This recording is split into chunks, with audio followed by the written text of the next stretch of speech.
My dear brothers and sisters in the risen Lord, St. Thomas Aquinas, Doctor, 1225 to 1274, January 28.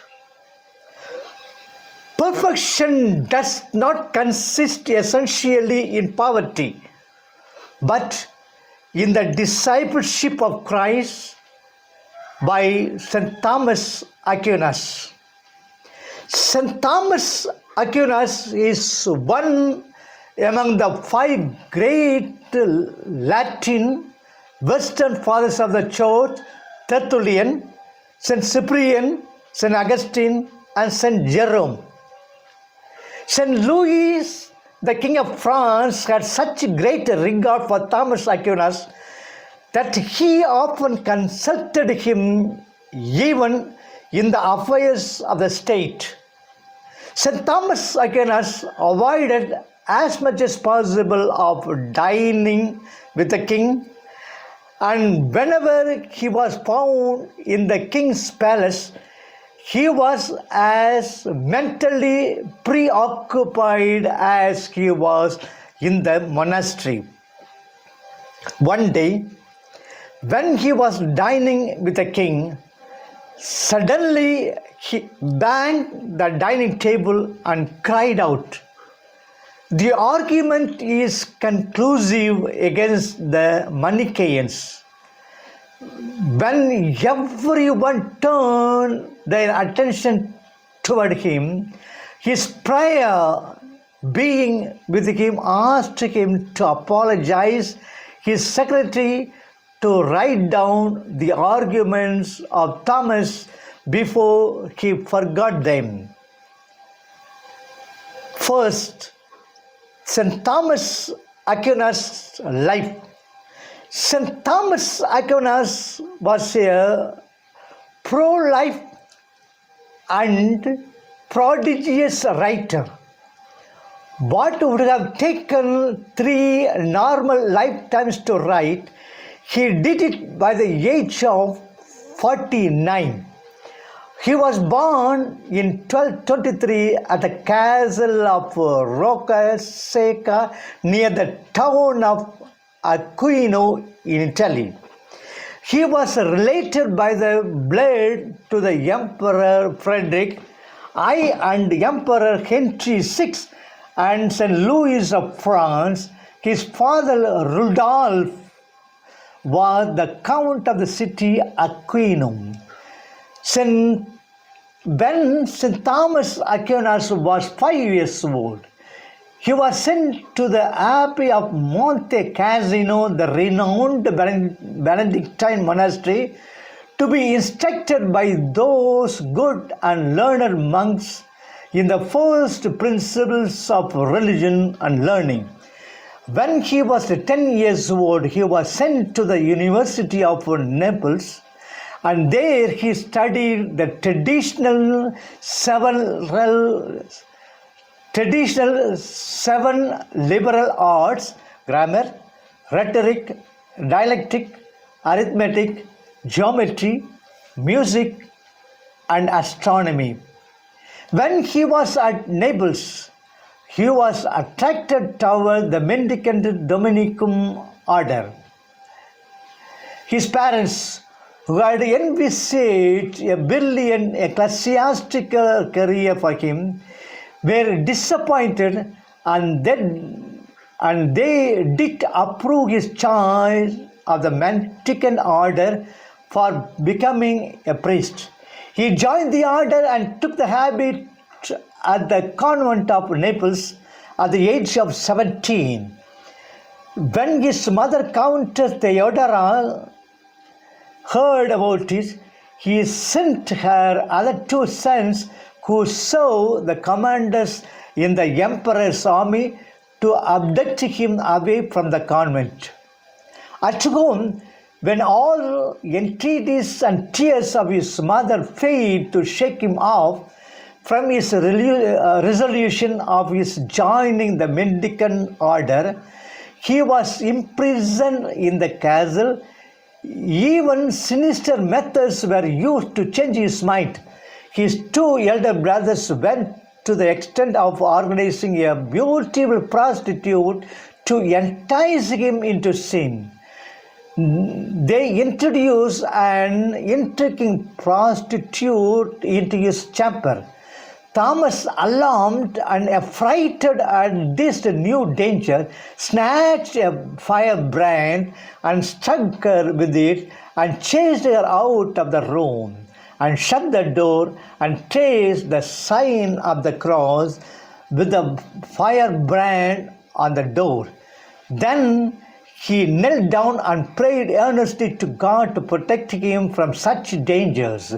Later, when he fell into slumber, he was visited by two angels who seemed to grip him around his waist with a cord so tight that he screamed aloud and got from his sleep.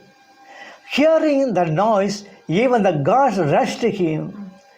Hearing the noise, even the guards rushed in, but Thomas remained silent and never revealed that secret.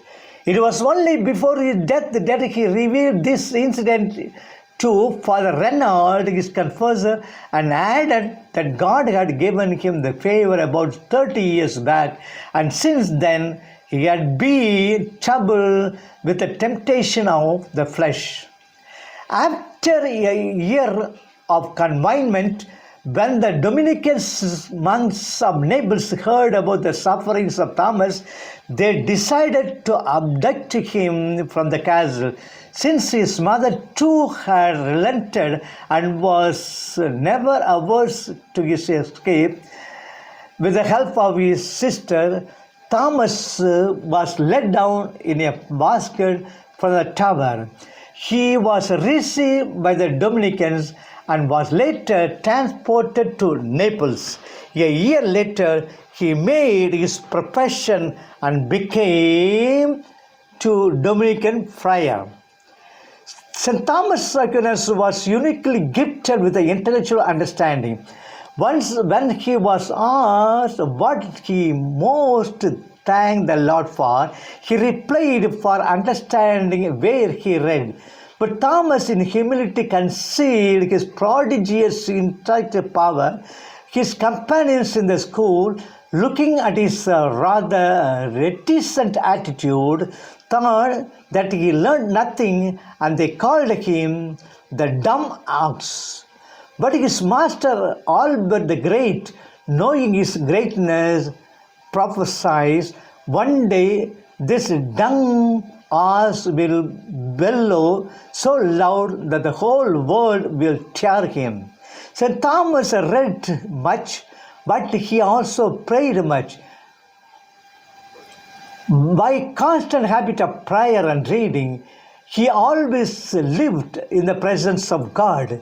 His mind was always raised to God. Whenever he encountered any problem in his study, he turned to pray earnestly. So much so that he said that he learned more before the crucifix at the foot of the altar than from his books. St. Thomas Aquinas was truly averse to any ecclesiastical position in the church.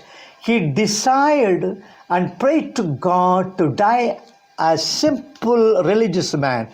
Pope Clement IV had such a great regard for him, and he offered him many ecclesiastical preferments, including in the Archbishopric of Naples, but our saint refused to accept any such positions in the church. St. Thomas Aquinas was extremely a religious man. His love and experience of God had marked him above the other human beings. He was a man who lived more in God's presence than men. He was more conscious of the divine presence than human presence.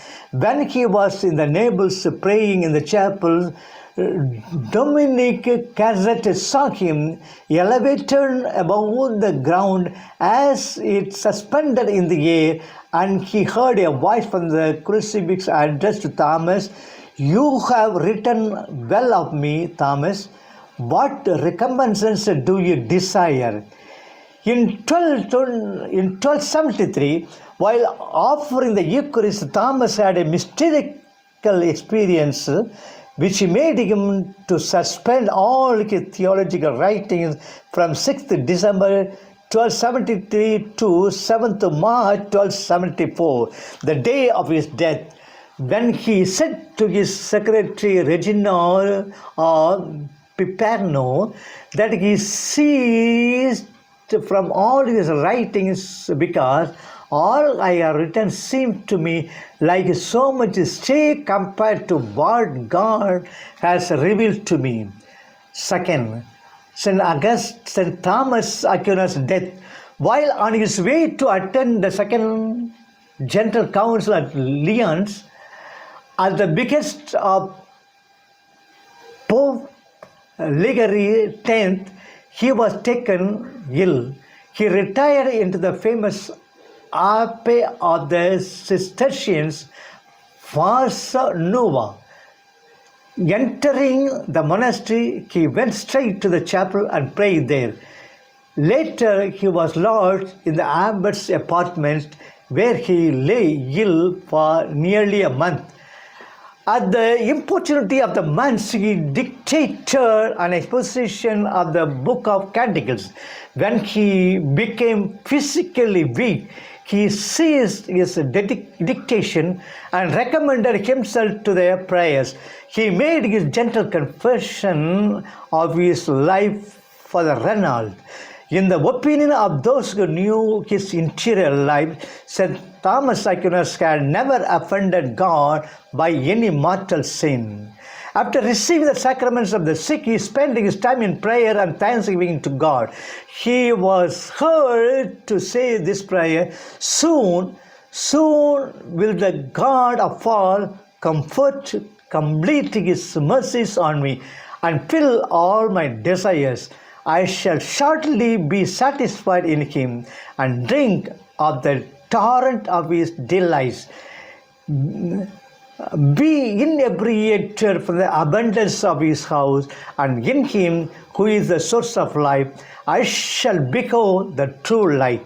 After he thanked the abbot and the other monks for their great charity, one of the monks asked him by what means we might live always faithful to God's grace.